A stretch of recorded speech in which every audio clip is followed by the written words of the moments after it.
কিন্তু আওয়ামী লীগকে নিষিদ্ধ না করে যদি আপনারা ক্ষমতার চেয়ার থেকে বিদায় নেওয়ার চেষ্টা করেন তাহলে কেউ এই মন্ত্রীপাড়ায় ঘুমাইতে পারবেন না। আমরা বিপ্লব করেছি, কথাবার্তা একটু বিপ্লবী হবে, মাইন্ড করবেন না। প্রয়োজনে ওই যমুনা ঘেরাও করা হবে, আওয়ামী লীগকে নিষিদ্ধ করতে বাধ্য করা হবে। মন্ত্রীপাড়ার বাড়ি থেকে বের হয়, সচিবালয়ে ঢোকে, এরপরে বিকাল 5টায় আবার বাসায় গিয়ে চা নাস্তা খায়, আরামে সে জীবন কাটাচ্ছে। কোন দল বলতে পারবে না যে আওয়ামী লীগকে নিষিদ্ধ করা যাবে না, বলতে পারবে? কিন্তু এই সরকারের উপদেষ্টারা সেই উদ্যোগ নিচ্ছে না। আগামীকাল ডাকুক আমাদেরকে, প্রত্যেকটা দল বলবে আমরা আওয়ামী লীগকে নিষিদ্ধ চাই। আমাদের স্পষ্ট কথা, আপনারা অন্য জায়গায় ব্যর্থ হন, মাফ করে দিব, কিন্তু আওয়ামী লীগকে নিষিদ্ধ না করে যদি আপনারা ক্ষমতার চেয়ার থেকে বিদায় নেওয়ার চেষ্টা করেন তাহলে কেউ এই মন্ত্রীপাড়ায় ঘুমাইতে পারবেন না, কোন উপদেষ্টা বাড়ি ঘরে থাকতে পারবেন না। আমরা বিপ্লব করেছি, কথাবার্তা একটু বিপ্লবী হবে, মাইন্ড করবেন না। আগে আওয়ামী লীগকে নিষিদ্ধ করুন, এরপরে প্রয়োজনে আপনাদের গলায় আমরা ফুলের মালা দিব। কিন্তু যে কথাবার্তা আমরা শুনতেছি, আওয়ামী লীগকে আপনারা নিষিদ্ধ করবেন না, কিন্তু আমরা বাধ্য করব। প্রয়োজনে ওই যমুনা ঘেরাও করা হবে, আওয়ামী লীগকে নিষিদ্ধ করতে বাধ্য করা হবে। গণ অধিকার পরিষদ আওয়ামী লীগের বিরুদ্ধে লড়াই করে জন্ম নেওয়া দল, সুতরাং নতুন করে যদি এই অন্তর্বর্তীকালীন সরকারের বিরুদ্ধে লড়াই করতে হয়, গণহত্যার বিচার, রাষ্ট্র সংস্কার এবং নির্বাচনের রোডম্যাপের দাবিতে আমরা সেই লড়াই করতে প্রস্তুত রয়েছি।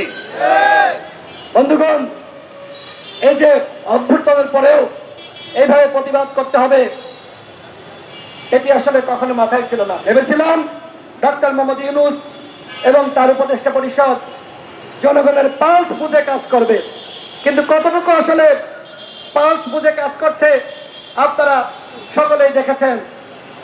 উপদেষ্টারা যদি আজকে রাস্তায় বের হতো, একজন রিক্সা চালক, ভ্যান চালক তাদের কাছে জিজ্ঞেস করত যে ভাই তুমি কি চাও, তুমি কেমন আসো, এটি জিজ্ঞেস করলে কিন্তু তারা উত্তর পেয়ে যেত যে আসলে আমাদের কি করা দরকার। তারা কি করে, এই যে সচিবালয়ের পাশে ওই মন্ত্রীপাড়ার বাড়ি থেকে বের হয়, সচিবালয়ে ঢোকে, এরপরে বিকাল 5টায় আবার বাসায় গিয়ে চা নাস্তা খায়, আরামে সে জীবন কাটাচ্ছে।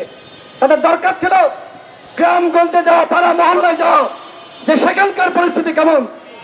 যদি আপনি জনবান্ধব সরকার হতেন তাহলে আপনি সেটি করতে পারতেন। আমরা মনে করেছিলাম যে আমাদের প্রধান উপদেষ্টা হবেন হযরত ওমরের মতন শাসক, কিন্তু সেটি আমরা লক্ষ্য করছি না। তিনি হযরত ওমর হতে পারেন নাই। খুব কষ্ট লাগছে অত্যন্ত। তার যে ইমেজ, তিনি চাইলে বাংলাদেশকে নতুন ভাবে তিনি গঠন করতে পারতেন।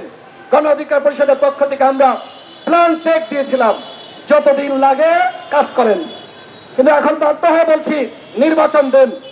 দেখেন, এই যে এখন আমাদের সেনাবাহিনীকে জনগণের মুখোমুখি দাঁড় করানোর ষড়যন্ত্র চলছে, এই অভ্যুত্থানে সেনাবাহিনীর ভূমিকা নাই। সেনাবাহিনী যদি ভূমিকা না রাখত, কোন অভ্যুত্থান বাংলাদেশে হতো না। যখন সেনাবাহিনীর বন্দুকের নল ওই আওয়ামী লীগের দিকে, ফ্যাসিস্ট পুলিশের দিকে তাক করেছে, তখনই হাসিনা পালিয়ে যেতে বাধ্য হয়েছে। সুতরাং সেনাবাহিনীকে জনগণের মুখোমুখি দাঁড় করানো, সেনাবাহিনীকে বিতর্কিত করা, এই চেষ্টা যারা করছে তারা মূলত আরেকটি ১/১১ ফিরিয়ে আনতে চায়। তারা সেনাবাহিনীকে উস্কানি দিয়ে তারা আরেকটি ফখরুদ্দিন মঈনুদ্দিন তৈরি করতে চায়। দেশের জনগণকে বলবো, এই ফাঁদে আপনারা পা দিবেন না। ১/১১ আসলে সব থেকে বেশি ক্ষতিগ্রস্ত হবে এদেশের রাজনৈতিক দল এবং এদেশের জনগণ। সুতরাং কোনোভাবেই আরেকটি ১/১১ বাংলাদেশে আনা যাবে